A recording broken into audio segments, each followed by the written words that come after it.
विश्वविद्यालय के कुलाधिपति युग ऋषि परम श्रद्धेय डॉक्टर प्रणव पंड्या जी उपस्थित हैं। इनकी उपस्थिति हम सबको विश्व के क्षितिज पर श्रेष्ठता, धन्यता और शिखरता का बोध कराती है। दिया परिवार एवं आईपीएस समूह की ओर से मैं आईपीएस समूह के निदेशक आदरणीय डॉक्टर अरुण कुमार त्यागी जी से अनुरोध करूंगी कि वे माननीय पांड्या जी का पुष्प गुच्छ भेंट कर स्वागत करें। हमारे दिया समूह के छात्र समूह द्वारा प्रज्ञा गीत के रूप में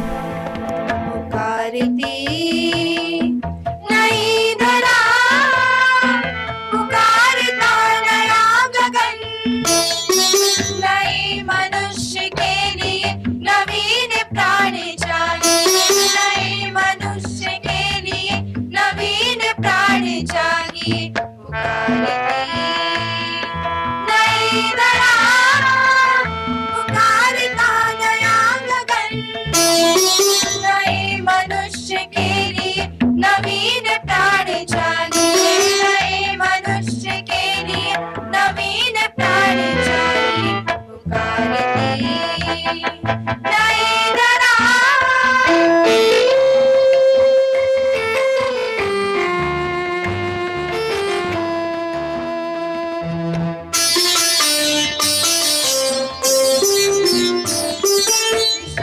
विश्व की सभी अनीतिपूर्ण आज है कि भावना सिमट रही बिखर रहा समाज है।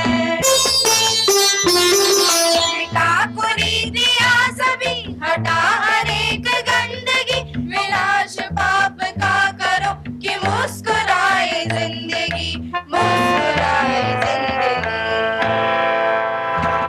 पुकारती मनुष्यता निवारते सजल नयन, भविष्य को संवारने नया उपाय चाहिए, नए मनुष्य के लिए नवीन प्राण चाहिए।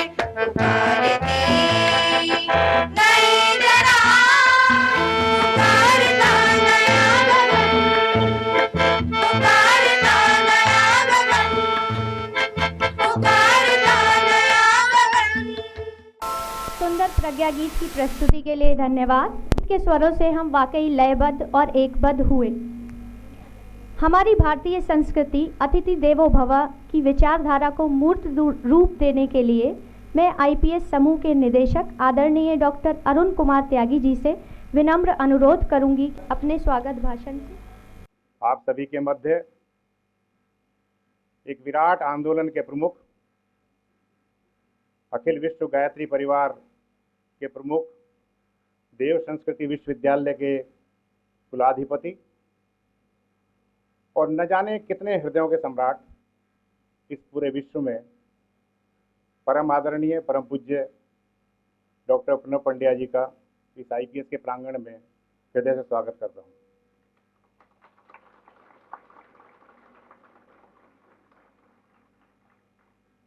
आज से लगभग 15 वर्ष पूर्व मेरी माताजी मुझे शांति कुंज लेकर गई थी और वो नहीं है हमारे बीच में, लेकिन आज बड़ी प्रसन्न होंगी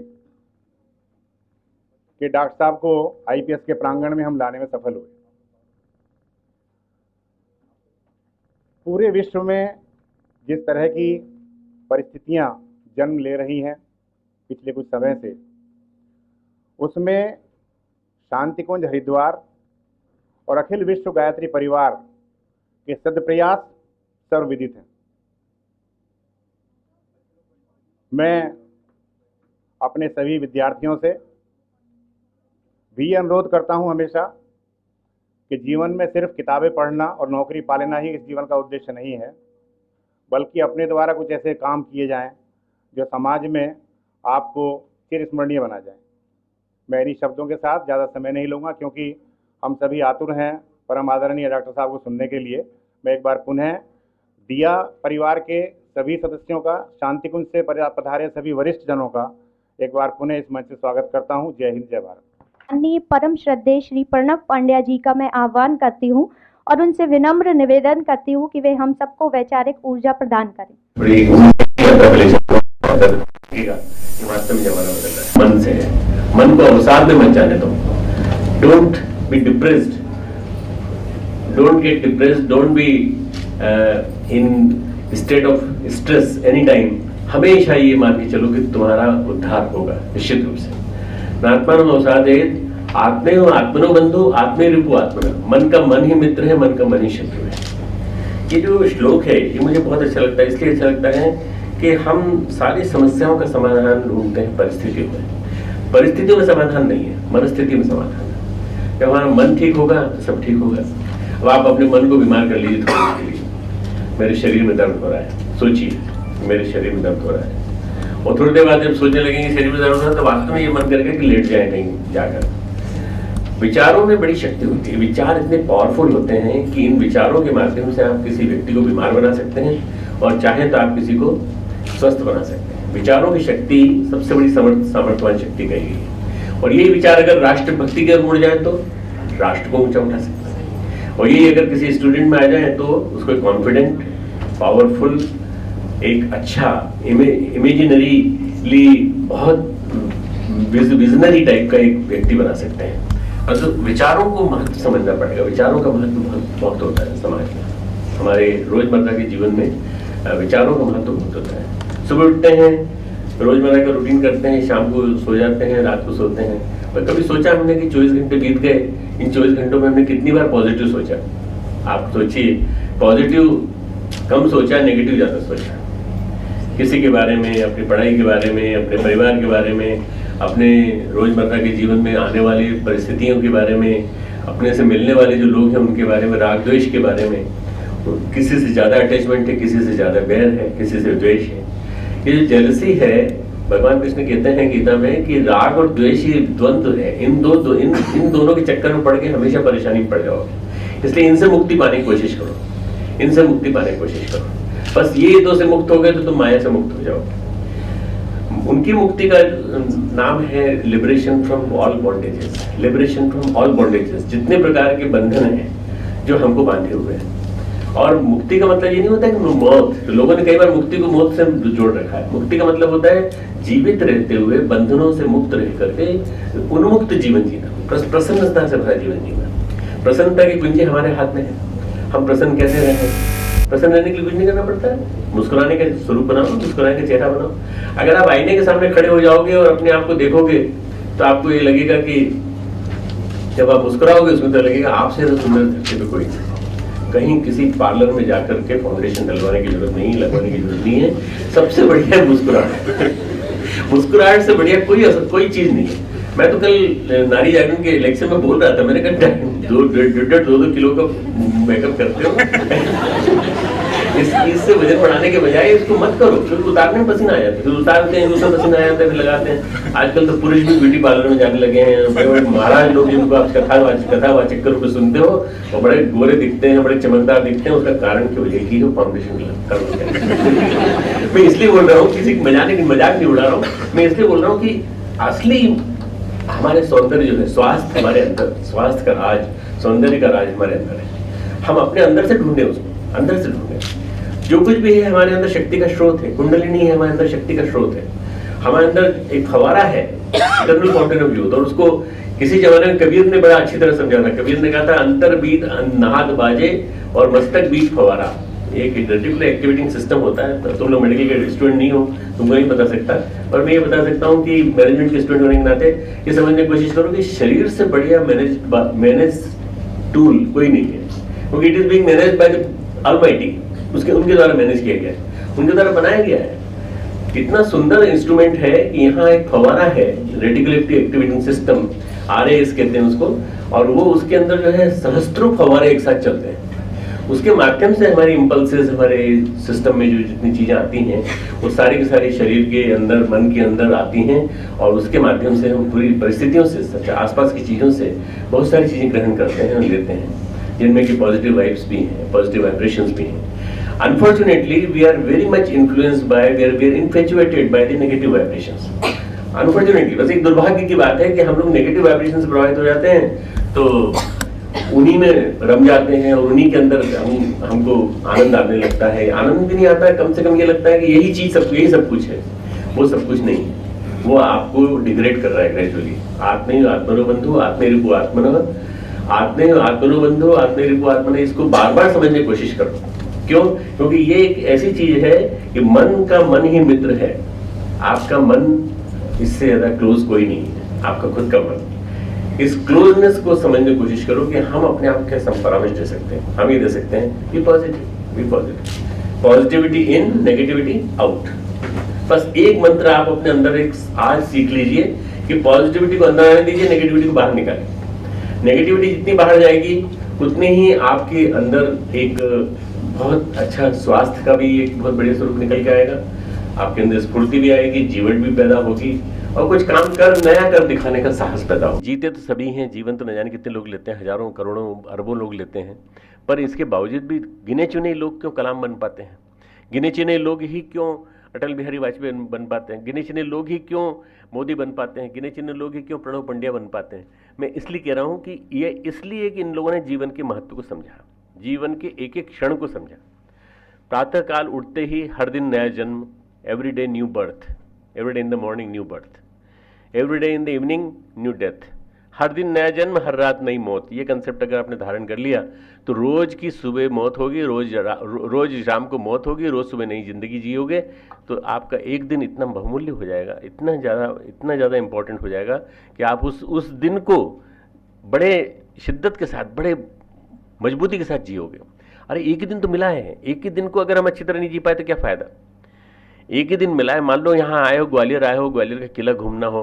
मैं चूँकि यहीं पढ़ा हूँ, 6ठी 7वीं 8वीं मैंने 6th 7th 8th यहीं से किया है, मिसिल स्कूल से 63 64 65 में। तो मैं जानता हूँ उस महत्व को कि यहाँ आने के बाद में घुमाने जब ले आता था किसी रिलेटिव को या किसी दोस्त को, तो ग्वालियर के किले से लेके और भी जितने भी आसपास की जितनी भी विभूतियाँ हैं, चीज़ें हैं, ओरछा और जितने आसपास का जितना है, झांसी और ये सब दिखाता था। मैं खुद देखता था, खुद देख के आया था। तो ये एक दिन अगर आए हैं तो उस दिन जो है वो व्यक्ति आया है तो उसका हमारे लिए महत्व है। क्यों? हमको दिखाना, पूरा सब कुछ दिखाना है। आपको भी कुछ करके दिखाना है, एक दिन में कुछ करके दिखाना है। अगर ये मान लिया तो हर दिन नया जन्म बन जाएगा, हर दिन नई मौत बन जाएगी, हर दिन गोल्डन बन जाएगा, हर दिन स्वर्णिम बन जाएगा। तो उस दिन को इतना मजबूती के साथ जियो, इतना शिद्दत के साथ जियो कि हर क्षण जो है आपका वो समर्पित हो, हर क्षण समर्पित हो। श्री अरविंद बार बार कहते हैं कि समर्पित जीवन जियो। सब समर्पित का मतलब क्या होता है? समर्पण भाव से, शरणागति के भाव से। शाधि माम त्वाम प्रपन्नम, भगवान कृष्ण गीता में कहते हैं। अर्जुन जब उनको अपने अंदर वेदना पाता है, जब पाता है कि श्री कृष्ण मुझसे बहुत नाराज हैं और मुझे बार बार कह रहे हैं क्लैब्यम मा सुगम पार्थ न एतत्त्वयि उपपद्यते, तुझे क्लीवता का भाव शोभा नहीं देता, तुझे नपुंसकता शोभा नहीं देती। शुद्रम हृदय दौर्बल्यम त्यक्तोत्तिष्ठ परंतप, हृदय की शुद्धता छोड़, हृदय की दुर्बलता को छोड़, उठ के खड़ा हो जा। सबसे महत्वपूर्ण चीज़ है त्यक्तोत्तिष्ठ परंतप। त्यक्तो यानी छोड़ो, उत्तिष्ठ यानी खड़े हो जाओ। इन सब दुर्बलता की चीज़ों से मुक्ति पाओ। दुर्बलता क्या है? हमारे हृदय की दुर्बलता, क्षुद्रता, मैं कुछ नहीं कर सकता, मेरे से ज़्यादा गया बीता कोई नहीं है, मेरे से ज़्यादा गई बीती कोई नहीं है, मैं कुछ नहीं कर सकती, इस जीवन में मेरे लिए कुछ भी नहीं है। ये जो भाव हैं ये क्षुद्रता के भाव है, दुर्बलता के भाव है। इस भाव के बाद अर्जुन युद्ध करने से मना कर देता है। न योद्ध स्थिति में मन्य है, मैं युद्ध नहीं कर सकता। ऐसी मेरी मान्यता है कि मान्यता तो उस आदमी की होनी चाहिए जो सही निर्णय ले। गलत निर्णय ले रहा है और गलत निर्णय लेके श्री कृष्ण को कहता है कि नहीं, मैं नहीं लड़ सकता। भाई आप कहाँ खड़ा कर दिया आपने मुझे युद्ध में? अरे युद्ध की प्लानिंग बनाई अर्जुन ने, प्लानिंग बना करके वहाँ आकर के वो युद्ध क्षेत्र में, रणभूमि में बीच में खड़ा हुआ है। पर जैसे ही अपने दादाजी को देखता है, जैसे अपने गुरुओं को देखता है, 2 गुरु, एक कुल गुरु और एक सिखाने वाले गुरु, उन दोनों को, तीनों को देखते उसके मन में एक ग्लानि का भाव आ जाता है। ना, मैं युद्ध नहीं कर सकता। He goes into depression, utter depression. और डिप्रेशन में आते हुए वो कहता है मैं युद्ध नहीं करूँगा। और तरह तरह के तर्क देता है, दुनिया भर के तर्क, कि जिंदगी जो है वो इसलिए थोड़ी मिली है कि इनके रक्त के रुधिर से सने हुए मैं पदार्थ खाऊं। मैं क्या करूंगा राज्य करके? ऐसे राज्य से क्या फ़ायदा, ऐसे राज्य से क्या फ़ायदा, मैं इस राज्य को नहीं ले सकता। तब भगवान कृष्ण उसको डांट लगाते हैं। तब वो कहता है कि शिष्यस्ते हम शाधि माम त्वम प्रपन्नम, मैं आपका शिष्य हूँ, मुझे शरणागति के भाव से अंदर ले लीजिए, मेरी अपनी शरण में ले लीजिए और मुझे बताइए मुझे क्या करना चाहिए। कार्पण्य दोषो अपहत स्वभाव, प्रच्छामि त्वाम धर्म सम्मूढ़ चेता। Scientifically it has been found that Sanskrit is the most technical and most scientific language. और जो संस्कृत को दिन रात पढ़ता है और एटलीस्ट जीवन भर पढ़ता है, थोड़ा थोड़ा एक एक श्लोक भी पढ़ता है, तो उसको कभी डिप्रेशन नहीं होगा, कभी किसी तरह के मानसिक रोग नहीं होंगे, किसी तरह की अल्जीमर्स डिजीज़ नहीं होगी, किसी तरह का जो आज ओल्ड एज में सेनाइल डिमेंशिया हो रहा है वो हो रहा है। इसलिए संस्कृत में बोल रहा हूँ तो संस्कृत को सुनो, और संस्कृत को पढ़ने का आज से नियम लो कि संस्कृत कम से कम हम थोड़ी सी पढ़ेंगे, जितनी समझ में आती है उतनी पढ़ेंगे और उसका अर्थ समझने की कोशिश करेंगे। संधि विग्रह के माध्यम से समझ सकते हैं, कोई दिक्कत नहीं। शिष्यस्ते हम, शिष्य ते अहम शाधि माम त्वाम प्रपन्नम। मैं आपकी शरण में आया हूँ शिष्य बाहु से, और आप मुझे शरणागति ले ली। शाधि यानी शरणागति, मुझे ले लीजिए। माम त्वाम प्रपन्नम, मुझे अभय देकर, मुझे अभय गति देकर आप मुझे शिक्षा दीजिए। अब यही अर्जुन जो है, ये अर्जुन अपने अंदर जो ग्लानि का भाव लिए हुए शिष्य को रूप में स्वीकार करता है, गुरु के रूप में स्वीकार करता है श्री कृष्ण को, उसके बाद उसके मन में एक भाव आता है कि मुझे सीखना चाहिए। सीखता है, सीखने की कोशिश करता है। फिर उसके मन में ये आता है कि ये काम एश, क्रोध एश, रजोगुण, ये जो जितने ही प्रकार के इतने सारे जो बताए गए हैं, किस वजह से आदमी काम के वश में चला जाता है, कामनाओं के वश में चला जाता है। काम से मतलब कोई परवर्टेड भावनाओं से नहीं है, कामनाओं, मनोकामनाओं के वश में क्यों चला जाता है। तो भगवान कहते हैं काम एश, क्रोध एश, रजोगुण समुद्भव महाशनो महापापमा विद्यन्मी वेरिणम। इनको तो सबसे ज़्यादा शत्रु विनाशकारी जान। सबसे ज़्यादा शत्रु कौन है? काम, क्रोध और इनके साथ पनपा हुआ चीज़ है अहंकार। अहंकार काम क्रोध के साथ चलता है, लोभ इन्हीं के साथ चलता है। ये सब चीज़ें बहुत विनाशकारी हैं, तो इनसे दूर चल। कहाँ तो युद्ध हो रहा है, कहाँ युद्ध की तैयारी चल रही है, शंख बज चुके हैं, और वहाँ काम क्रोध की बात कर रहे हैं भगवान कृष्ण। वो इसलिए कह रहे हैं कि आज अर्जुन का पूरा ऑपरेशन करना है उनको। एक ही दिन में किया था, टोटल 24 मिनट्स चली थी गीता, और 24 मिनट्स की गीता में सारा समाधान हो गया था पूरा। कुछ लोग कहते हैं कि भगवान कृष्ण ने अर्जुन को गले लगा लिया और सारा नॉलेज ट्रांसमिट कर दिया 1 to 1, person to person. May be this may be right. Dnyaneshwar कहते हैं अपनी गीता में कि ये ट्रांसमिशन हो गया था। ये जो गीता है ये हमारे लिए आज की परिस्थितियों में एक बहुत महत्वपूर्ण संदेश देती है। अगर हम बदलना चाहते हैं तो हमारे को कोई रोक नहीं सकता, पर हमारे विचारों पर हमें अपना नियंत्रण करना पड़ेगा, हमें अपने विचार बदलने पड़ेंगे। स्वामी विवेकानंद एक वाक्य कहते हैं, टेक अप एन आइडिया, एक विचार लो, take up an idea, live with that idea 24 hours, let that idea explode from your consciousness, let that idea explode from your muscles, from your nerves, from your steel like nerves, everywhere that idea should vibrate, let that idea should vibrate throughout your body. 24 घंटे चैन से मत बैठो, और 24 घंटे उस विचार को फिर अपने अमली जामा पहनाओ। अमली जामा कैसे करना है, किस तरह से करना है, क्या करना है। मैं अखंड ज्योति का लेखन करता हूँ। अखंड ज्योति पत्रिका आप लोगों ने देखी होगी, आप में से किसी ने पढ़ी होगी। अखंड ज्योति मासिक पत्रिका है, और इंग्लिश में भी निकलती है, हिंदी में भी निकलती है, आती है, यहाँ पर भी आती है, बढ़िया। तो मैं इसको हर महीने लिखता हूँ, और इसके लिखते समय में एक एक लेख के विचार के ऊपर विचार करके मैं एक सिनॉप्सिस बनाता हूँ और मैं लिखना चालू कर देता हूँ। मेरे साथ साथ और भी एक संपादन मंडल है, वो भी कुछ कुछ कंट्रीब्यूट करते हैं। पर तो सब मुख्य बात है वो ये कि विचारों की पूंजी इतनी बड़ी बढ़ती चली जाती है, इतनी मजबूत होती चली जाती है कि देखते देखते हमारे पास एक समुद्र इकट्ठा हो जाता है। और इन विचारों के माध्यम से आप कुछ भी कर सकते हैं। पॉजिटिव चिंतन है तो आप सब कुछ कर सकते हैं, नेगेटिव चिंतन है तो आप सब कुछ बिगाड़ सकते हैं। आप सोचिए कि जैसे मैंने शुरू में कहा था कि आप बीमार हैं, मैं अगर आप नहीं हैं तो मैं आपको बीमार कर देता हूँ। मैं बोलता हूँ चलो आप कैसा चेहरा कैसा लग रहा है, मरा मरा सा लग रहा है, पीला पीला सा लग रहा है। कई बार हमारे कई साथी ऐसे होते हैं जो ऐसे नेगेटिव चिंतन फैलाने की कोशिश करते हैं। क्या हो गया आजकल बहुत दिनों से बीमार से हो, खाते नहीं हो क्या, कुछ क्या परेशानी है क्या?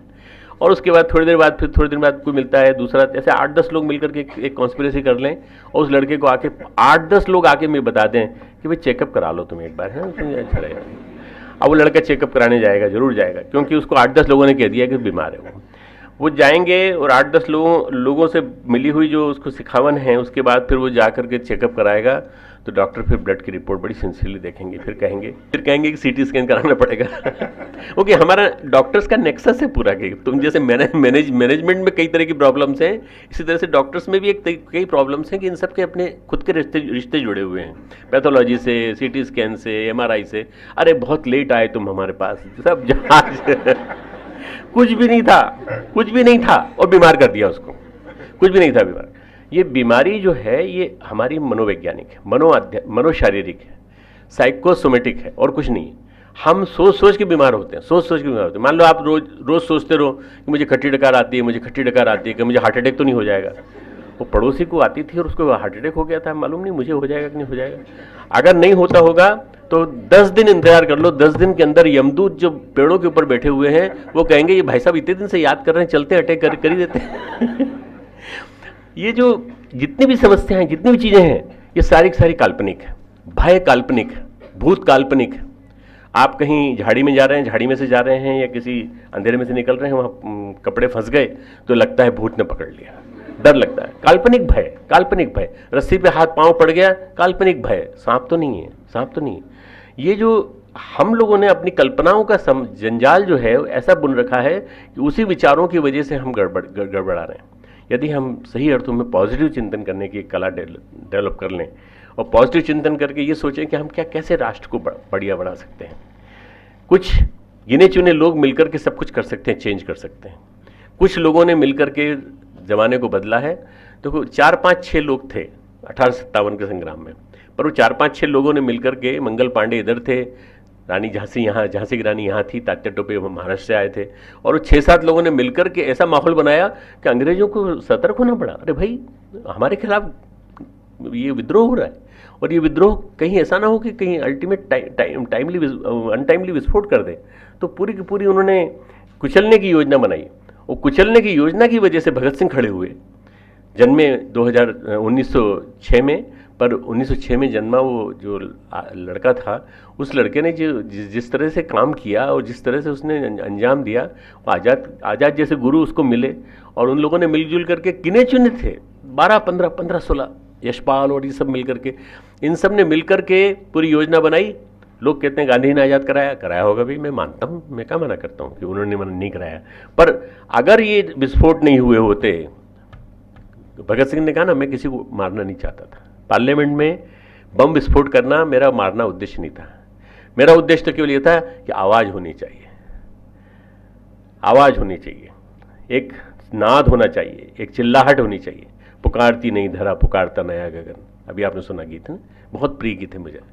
ये जब तक पुकार नहीं उठेगी कि चेंज आना चाहिए, चेंज आना चाहिए, तब तक कुछ नहीं होगा। तो ये चेंज आना चाहिए। अंग्रेजों, हमें तुम्हारी सरकार नहीं चाहिए, तुम हमारे देश में जबरदस्ती घुस के आ गए हो।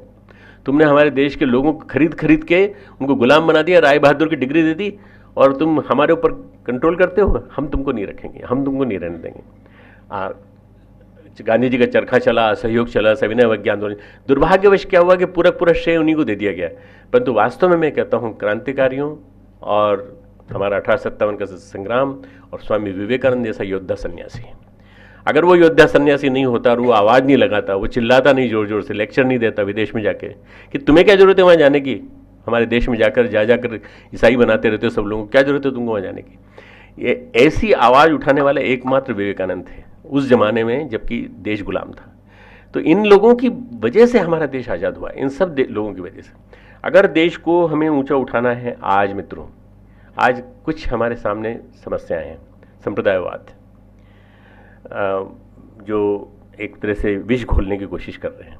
आज हमारे समाज में समस्या है अफवाहों को बढ़ावा दे करके कुछ तो भी बना देना, कहीं भी कुछ भी कर देना।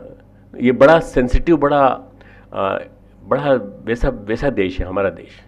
मैं जिस इलाके में रहता हूँ भाई साहब, मैं मेरठ के आसपास के ही हैं। मैं मेरठ से हरिद्वार तक का रास्ता जो है बड़ा एक्सप्लोजिव है, पूरा explosive in the sense that कब क्या घटना घट जाए, कब जाम हो जाए रोड, कब बंद हो जाए, कुछ नहीं मालूम। थोड़ी सी देर में कम्युनल राइट्स हो जाते हैं, थोड़ी सी देर में, जरा सी देर में। कुछ किसी के एक का ठेला अगर किसी की गाड़ी से लग गया, ये हिंदू है वो मुसलमान है, तो बस लड़ा। अरे इतना तो ठेला हिंदू हो सकता है, नमस्कार मुस्लिम हो सकती है, ये लड़ाई किस बात की हो गई पता ही समझ में नहीं आता, बिल्कुल समझ में नहीं आता। पर ये देश ऐसा है, इस देश में लोगों ने फिजा बिगाड़ दी है, माहौल बिगाड़ दिया, पूरा वातावरण बिगाड़ दिया। और स्पेशली पॉलिटिशियंस ने जिस ढंग से बिगाड़ा है, उसको संभालने के लिए हमको एक नई सेना खड़ी करनी पड़ेगी। मैंने उसी के लिए डिवाइन इंडिया यूथ एसोसिएशन खड़ी की है। आप लोगों ने उसको यहाँ नर्चर किया है, बड़ा किया है। मैं समझता हूँ ये नई जनरेशन पे मुझे बहुत विश्वास है, मुझे बहुत भरोसा है कि ये लोग कम से कम इन चीज़ों से दूर रहेंगे, इन चीज़ों से दूर रह के चलना। मैंने गायत्री परिवार को पॉलिटिक्स से बहुत दूर रखा है, बिल्कुल मीलों दूर, कहीं कोई पॉलिटिक्स। कई लोग आते भी हैं, कहते भी हैं कि अगर आप एक आवाज़ लगा देंगे तो सारा सारा इस इलाके का वोट पूरा हमारे हिस्से में जाएगा।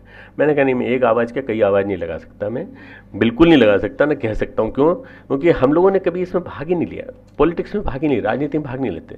हम राजनीति के नक्शे को बदलने का प्रयास करेंगे, राजनीति का स्वरूप बदलने की कोशिश करेंगे। और जिस पैटर्न पे आज बन रहे हैं, सरपंच बन जाती हैं बहनें, और बहनों के पति जो होते हैं, उनके सरपंच जो होती है उनकी पति, वो बन जाते हैं एडमिनिस्ट्रेटर, होगी सरपंच पति। हाँ, और पेपर में न्यूज़ आती है प्रधानपति। मैंने एक दिन पूछा, मैंने कहा क्या 4-5 पति होते हैं जिनमें एक पति प्रधानपति होता है? तो उन्होंने कहा नहीं साहब, ये प्रधान के पति हैं, मतलब सरपंच जो बनी हैं प्रधान, उनके पति हैं। तो ये क्यों बैठे हैं कुर्सी पे? अरे साहब वो तो घूंघट से निकल ही नहीं सकती, वो तो कुछ नहीं करती, बस केवल खड़ी हो गई तो जीत गई बस इलेक्शन। ऐसे कैसे चलेगा इस देश का शासन? इस देश का शासन न पर्दा प्रथा से चलेगा, न घूंघट से चलेगा। इसमें तो बोल्डली आगे आना पड़ेगा सबको, नारी शक्ति को भी बोल्डली आगे आना पड़ेगा, युवा शक्ति को बोल्डली आगे आना पड़ेगा, तब जाके ज़माना बदल पाएंगे हम। ज़माना बदलना है तो इस पूरे, तुम लोग मैनेजमेंट के स्टूडेंट हो, मैनेजमेंट करना है तो मैनेजमेंट करना सीखो, पूरे देश का मैनेजमेंट, अपना ही अकेले का पहले अपने अकेले का मैनेजमेंट, अपने परिवार का मैनेजमेंट, अपने फ्यूचर का मैनेजमेंट, और उसके बाद सारे देश का मैनेजमेंट। देश के मैनेजमेंट के लिए क्या कर सकते हैं? अरे मैं तो कहता हूँ गिने चुने लोगों ने किया है काम, गिने चुने लोगों ने चेंजेस लाए हैं, तो आप क्यों नहीं चेंजेस ला सकते? पहला चेंज अपने यहाँ लाओ, पहला चीज़ अपने घर से लाओ, पहला चेंज अपने आसपास के वातावरण से लाओ, अपने मोहल्ले से लाओ, जहाँ रहते हो वहाँ से लाओ, हॉस्टल के कमरे से लाओ, हॉस्टल के कमरे के बाद अपने कॉलेज की फिजा से लाओ, वहाँ वातावरण से लाओ। तुम ला चुके हो ऑलरेडी, बहुत कुछ कर चुके हो, तो और करना बाकी है। अभी जब आवाज़ उठाओगे ना और लोगों को पता चलेगा कि ये यंग जो टैलेंट है, इनको इतनी कुछ करने की इनके मन में उमंग है, तो फिर वो लोग भी तुम्हारे साथ साथ चलेंगे, वो भी तुम्हारे साथ साथ चलेंगे, और तुम्हारे साथ साथ कदम से कदम मिला करके चलेंगे। ढेर सारे लोग परिवर्तन चाहते हैं, पूरे देश में, पूरे विश्व में परिवर्तन चाहते हैं ढेर सारे लोग। परंतु तकलीफ क्या होती है, जब इन्हीं लोगों को मैं आकर्षण में फंस करके राजनीति के चक्र में जाते देखता हूँ तो मुझे बड़ा गुस्सा आता है। ये जो दिल्ली का मुख्यमंत्री है अरविंद केजरीवाल, मेरे पास आया था 3-4 साल पहले, और बड़ी 3-4 दिन रहा मेरे पास, और वहाँ शिविर में सीखा, बहुत कुछ सीखा उसने। और उसने कहा कि हम आदर्श गांव का निर्माण करना चाहते हैं, आदर्श और ये सिस्टम को निर्माण करना चाहते हैं, स्वराज लाना चाहते हैं। मैंने कहा तुम स्वराज लाना चाहते हो, वही स्वराज हम भी लाना चाहते हैं, वही चीज़ हमारी भी है, पर हमारे इसमें पॉलिटिक्स नहीं है। बोले नहीं, मैं भी पॉलिटिक्स से दूर हूँ बिल्कुल। अब मालूम नहीं कब क्या हुआ, कैसे हुआ, सब हुआ और वो पॉलिटिक्स में चले गए। अब वो वहाँ बैठे हुए हैं और मुख्यमंत्री बन गए हैं, सब सुविधाओं का उपयोग कर रहे हैं। मैं उस मुख्यमंत्री में और अन्य मुख्यमंत्री में कोई अंतर नहीं देखता, दोनों मुख्यमंत्री एक जैसे ही हैं। क्यों? क्योंकि वो जनता का भला नहीं कर पा रहे हैं। जनता में और उनमें इतनी बड़ी दूरी हो जाती है कि उस दूरी को मैंने पाटने की कोशिश की है। मैं बहुत ऊंचाई पर हूँ, मैं संस्था का प्रमुख हूँ, पर मेरे नीचे से नीचे वाला आदमी मेरे से मिल सकता है, बात कर सकता है, ऊपर तक आ सकता है, बात कर सकता है, क्योंकि मैं मुख्यमंत्री नहीं हूँ और मैं प्रधानमंत्री नहीं हूँ। इसलिए कम से कम जब तक ये क्रम जो है ये बना रहेगा कि हम अपनी अम्बलनेस, पोलाइटनेस, अपने लो प्रोफाइल बनाए रखेंगे, तो सब कुछ, कोई दिक्कत नहीं होगी, किसी तरह की दिक्कत नहीं होगी। तुम लोग भी एक सबसे बड़ी चीज़ आप लोगों के लिए मैं कहना चाहता हूँ कि आप लोग सबसे बड़ी चीज़ समझना कि सबसे महत्वपूर्ण अपने अंदर के विचारों की शक्ति के माध्यम से पॉजिटिविटी का एनवायरनमेंट चारों तरफ बनाओ, माहौल चारों तरफ बनाओ, डेवलप करो, और इतना डेवलप करो कि देखते देखते लोगों में ऐसा होने लगे कि आयनोस्फीयर, थर्मोस्फीयर, स्ट्रेटोस्फीयर जितने भी होते हैं ना, ये सब उसी तरह से ये आइडियोस्फीयर तुम्हारा बनने लगे चारों तरफ, पॉजिटिव आइडियोस्फीयर, विचार मंडल, आभा मंडल चारों तरफ बनने लगे। तो तुम खुद इतने अच्छे विचार मंडल में रहोगे तो तुम्हारे साथ साथ जितने भी लोग विचार मंडल में रहेंगे, उस विचार मंडल में परिवर्तन की प्रक्रिया गतिशील होती दिखेगी। मित्रों, मैं ये चाहता हूँ कि राष्ट्र का जो निर्माण होगा, नवनिर्माण होगा, वो एक ही आधार पर होगा, युवा शक्ति के माध्यम से। युवा शक्ति जन जागरण करेगी तभी बदलाव आएगा, और ये बदलाव लाने के लिए आप लोगों को अपने हाथ में लेनी पड़ेगी बहुत कुछ चीज़ें। कई चीज़ें ऐसी हैं जो आपको लेनी पड़ेंगी अपने हाथ में। क्या लेनी पड़ेंगी? समाज की रचनात्मक योजनाएं आपको अपने हाथ में लेनी पड़ेंगी। जैसे हमने लिया है एक गंगा शुद्धि योजना। अब लोग हमारे पास गंगा की मंत्री आई, गंगा मंत्री उमा भारती, और बहुत दिनों बाद आई, मंत्री बनने के 1.5 साल बाद आई, और बोली कि डॉक्टर साहब आपने तो अपने बलबूते इतना कर लिया। तो मैंने कहा कि आपके बलबूते थोड़ी ये संकल्प लिया था हमने गंगा की शुद्धि का। आपको तो मंत्री बनाया गया है गंगा शुद्धि के लिए, पर हमने तो संकल्प ले लिया 2525 किलोमीटर लंबी गंगा को शुद्ध करने के लिए 5 सेगमेंट्स में बांट करके हमने लगभग 10,000 से ज़्यादा वॉलंटियर्स को दोनों तरफ घुमा करके गंगा प्रज्ञा मंडल बना दिए, हरितिमा का कवच पहनाना चालू कर दिया, अवेयरनेस पैदा करना चालू कर दी, और लगभग बदलाव इतना ज़्यादा आने लगा है कि अब लोग पूछते हैं गंदा करने वाले से कि भाई साहब गंदा क्यों किया, गंगा को पवित्र करने से पहले गंदा क्यों किया। ये इस देश को बदला जा सकता है, गंगा को शुद्ध किया जा सकता है, पर 10 साल लगेंगे। मैंने सबसे कहा 2025 के पहले बात मत करना, क्योंकि गंगा अकेली नहीं है, गंगा में बेतवा भी है, गंगा में यमुना भी है, गंगा में गोमती भी है, गंगा में सारी नदियाँ ऊपर नेपाल की भी आती मिलती, सारी नदियों को क्लीन करना पड़ेगा। तो आदमी क्लीन करने का मतलब क्या है, आदमी की मानसिकता को ठीक करना पड़ेगा। आदमी की मानसिकता बदल जाएगी तो सब कुछ ठीक हो जाएगा। मानसिकता बदलने के लिए कुछ नहीं करना पड़ेगा। आप बताइए, आप थेम्स को गंदा करते हैं? कभी आपने देखा थेम्स नदी के किनारे खड़ा होकर कोई कचरा फेंक रहा है, सिगरेट फेंक रहा है, बीड़ी फेंक रहा है उसमें? नहीं, कोई नहीं फेंक रहा है। क्यों? वहाँ उन्होंने एक प्रोसेस चलाई, उस प्रोसेस को लोगों ने एडॉप्ट किया। थेम्स और राइन रिवर जो जर्मनी की है वो भी इसी प्रकार से शुद्ध है, साफ है, बिल्कुल कोई गंदा नहीं करता, कोई कचरा नहीं फेंकता। कचरा विदेश में जाकर नहीं फेंकते हैं, पर यहाँ भारत में आके पूरी भड़ास निकालते हैं फेंकने के लिए। सारी खिड़की ऊंची करके, मैं कार से जा रहा था, मेरी कार के आगे एक कार चल रही थी, उसमें से एक खिड़की खुली, केले का छिलका, इधर देखा तो एक पूरा एनवेलप उसमें मूंगफली के छिलके भरे हुए, सब फेंके जा रहे। मैंने अपनी गाड़ी ली, आगे ली और टर्न करके उसके आगे खड़ी कर दी। और मैंने, चूँकि मेरी गाड़ी में नेम प्लेट रहती चांसलर की आगे एक तरफ, तो वो समझा कि बहुत बड़े कोई ऑफिसर आए हैं। बेचारे ने कभी पढ़ा ही नहीं हुआ, चांसलर नाम ही नहीं सुना होगा कभी। उसने कहा कि, मैंने कहा भाई साहब ये बताइए आप क्यों गंदा कर रहे हैं, सड़क को दोनों तरफ क्यों गंदा कर रहे हैं? आपको किसने दिए ये अधिकार कि आप सड़क को गंदा करें? आप शुद्ध नहीं कर सकते। शुद्ध कर सकते हैं तो कम से कम मेरे साथ चलिए, मैं आपके साथ चलता हूँ, 1 किलोमीटर दूर तक अपन साथ साथ चलते हैं, और पीछे जितना गंदा किया है, कचरा फेंका, उसको पहले उठाते हैं अपन। तो उनके किए हुए गंदे को सबसे पहले उठा के कचरे एक उसमें डाला। उसके बाद मैंने कहा इसको जहाँ जगह मिले वहाँ पे उसको डाल दीजिएगा, पर आप कृपा करके गंदा मत करिए। अगर ये शुरुआत एक से हो जाए तो देखते देखते बदलाव दिखाई पड़ने लगेगा। कई लोग कहते हैं अरे स्वच्छता अभियान, स्वच्छ भारत अभियान, क्या नहीं चल पाएगा इस देश में? कैसे नहीं चल पाएगा? एक व्यक्ति दूसरे से कहे, दूसरा तीसरे से कहे, तीसरा चौथे से कहे, निश्चित रूप से अगर हम सबको कन्विंस कर सकें तो बदलाव आने लगेगा, परिवर्तन होने लगेगा। अभी राष्ट्रपति ने हमको बुलाया था, स्वच्छता के हमको ब्रांड एम्बेसडर बनाया गया है, मुझे ब्रांड एम्बेसडर बनाया गया स्वच्छता का। तो बहुत सारे ब्रांड एम्बेसडर मौजूद थे वहाँ पे नवीन सचिन तेंदुलकर भी थे, और वहाँ कपिल शर्मा भी थे, जो शायद कोई ड्रामा वामा करते हैं, कुछ कॉमेडी करते हैं। तो ये सब मिले मुझे। मैंने कहा आप लोग क्यों आए हो भैया? तो बोले ऐसा है कि हमारी मास अपील बहुत ज़्यादा है भाई, तो हम सफाई के लिए लोगों से कहेंगे। मैं अभी तक तो 1.5-2 महीने में मैंने बहुत बार स्विच ऑन किया टीवी, मैंने तो नहीं सुना कभी उनके मुँह से। पर मैं समझता हूँ कि शायद इन सेलिब्रिटीज़ को साथ लेने का मतलब वेंकैया नायडू जी का ये था कि इनके माध्यम से मैसेज जाएगा कि ये भी इससे जुड़े हैं, सफाई अभियान से जुड़े हैं। अगर मैं आप सब लोगों को ब्रांड एम्बेसडर बना दूँ, और ब्रांड एम्बेसडर बना के मैं कहूँ गायत्री परिवार के ब्रांड एम्बेसडर ये हैं बच्चे, और इन्होंने ग्वालियर की एक रोड, केवल एक 10 किलोमीटर की रोड ले लीजिए, और 10 किलोमीटर की रोड को इतना साफ करके दिखा दिया है। अगर ये इतना 10 किलोमीटर का पैच ठीक कर सकते हैं तो कितने कॉलेजेस होंगे, कितने इंस्टीट्यूशंस होंगे पूरे ग्वालियर के आसपास, न जाने कितने इंस्टीट्यूशंस होंगे। वो चाहे तो एक दिन ले लें बस, महीने में एक दिन, बस केवल महीने में एक दिन, आधा दिन। हम लोग गंगा सफाई के लिए एक दिन लेते हैं बस, केवल महीने में एक दिन, और हम सफाई करके पूरे किनारे साफ कर देते हैं सब कुछ। कितने लोग लगते हैं? 2,500-3 हज़ार लगते हैं, 3-4 हज़ार जितने शिविर करने आते हैं। वो कहते हैं साहब हम तो आए तो थे साधना करने के लिए, पर आपने हमको एक चीज़ सिखा दी कि बहिरंग स्वच्छ नहीं होगा तो अंतरंग कैसे स्वच्छ होगा। पहले बाहर तो स्वच्छ हो, बाहर का हिस्सा तो साफ हो। धीरे धीरे करके तट की शुद्धि का काम चालू हो गया, मंदिरों की शुद्धि का काम चालू हो गया, गाँव की शुद्धि का काम चालू हो गया। तो ये अगर ये ऐसे आंदोलन थोड़े छोटे लिए जाएं तो हम इस भारत को बदल सकते हैं। और भारत को बदलने के लिए हमें माहौल बदलना पड़ेगा, और हमें सबसे ज़्यादा महत्व उनको नहीं मिलना चाहिए जो अनाप शनाप की मौकरी करते हैं, जोकरी करते हैं, और टीवी चैनल में आकर के अपना चेहरा दिखा कर चले जाते हैं, उन लोगों को नहीं मिलना चाहिए। कम से कम ऐसे लोगों को नहीं मिलना चाहिए जिनको इस बिहार चुनाव में मिला है। अभी आपने देखा नहीं बिहार के चुनाव सबसे लंबा और सबसे ज़्यादा दुखदायी चुनाव में रहा, मैं मानता हूँ ऐसा, क्योंकि इसमें सारी गंदगी अंदर की निकल के बाहर आ गई पूरी।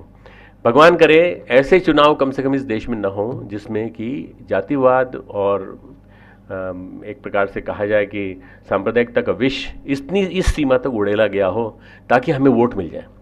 ये तो एक प्रकार से आदमी की जान के साथ खिलवाड़ है। कितने लोग मरेंगे अगर मान लीजिए ऐसे सांप्रदायिकता का विषय अगर फैल जाए तो। इसलिए कोशिश करना चाहिए कि ऐसे लोगों को कभी लीड न देने दी जाए, और इसके लिए हमें अपनी जागरूकता को जन जन के बीच में फैलाना पड़ेगा। जन जागरूकता बढ़ेगी तो अपने आप परिवर्तन की प्रक्रिया गतिशील होगी। मैं समझता हूँ कि मेरे गुरुदेव ने जो ये योजना चलाई, युग निर्माण योजना, बहुत सोच समझ के चलाई। 100 सूत्र दिए उन्होंने।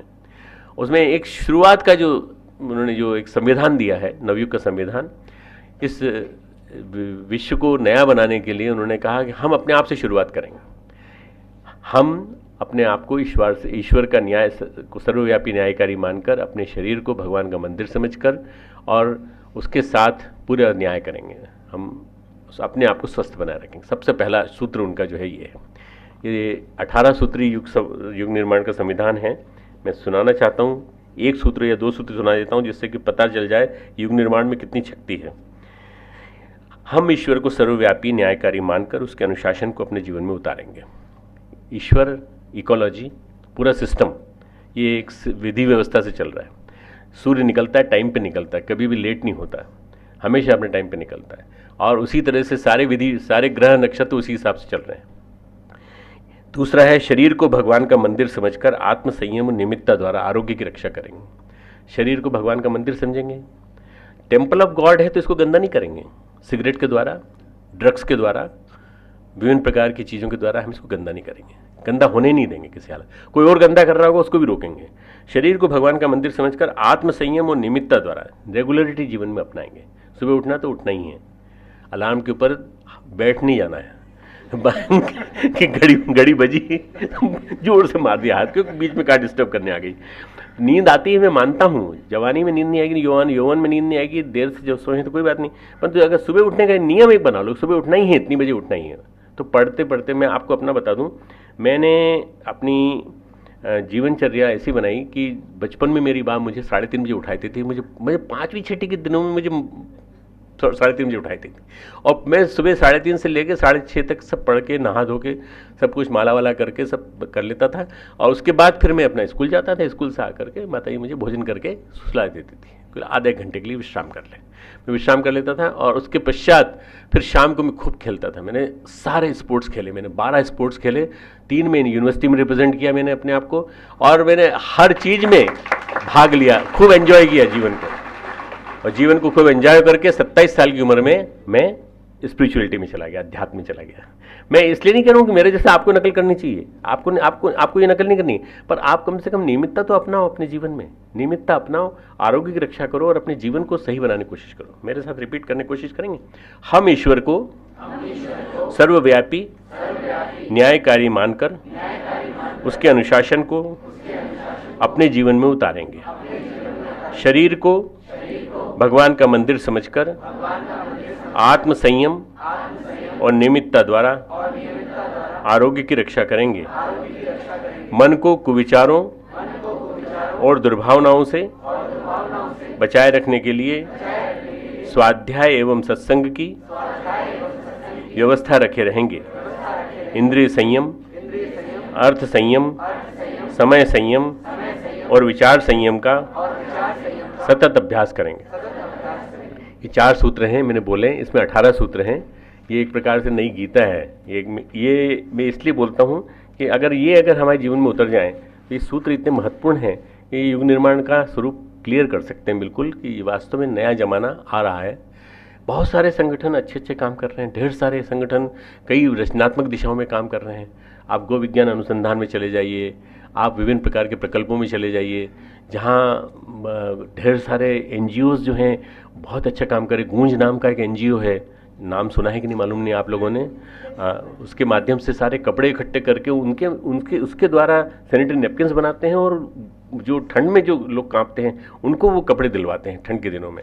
मैंने खुद उनको बांटते देखा और खुद मैंने बंटवाया उनके साथ मिल करके, दिल्ली और दिल्ली की पूरी नॉर्दर्न भारत के लगी। तो ऐसे अच्छे अच्छे लोग काम कर रहे हैं। इन अच्छे लोगों के साथ अगर हम लोग भी जुड़ जाएं, कुछ अच्छा काम कर दिखाएं, तो वास्तव में असली मैनेजमेंट तो यही है। जीवन का मैनेजमेंट जिसने कर लिया उसने सारा मैनेजमेंट कर लिया। बाकी फिर मैनेजमेंट की तुम्हारी टेक्स्ट बुक्स हैं, उनको पढ़ लेना, याद कर लेना कोई दिक्कत नहीं है। पर सबसे पहले हम बदले तो राष्ट्र बदले। Thank you very much.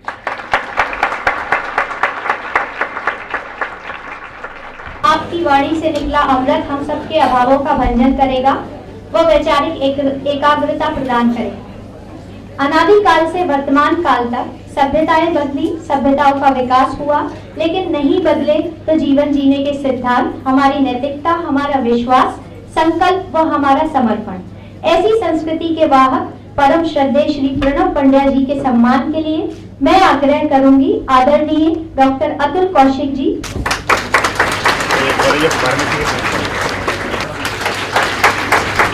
मैं आदरणीय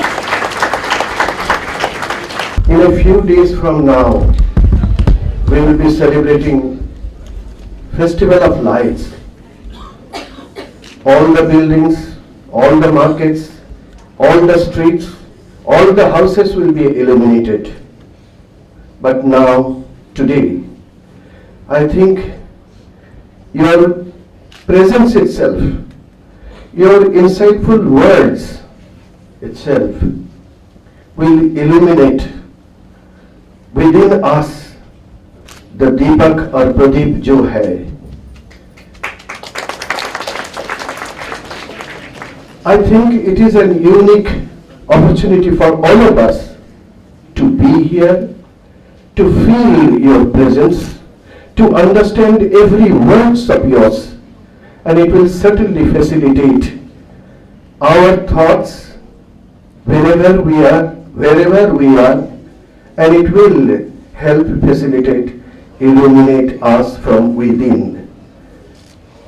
I don't think I have the capacity or the words to express our thanks.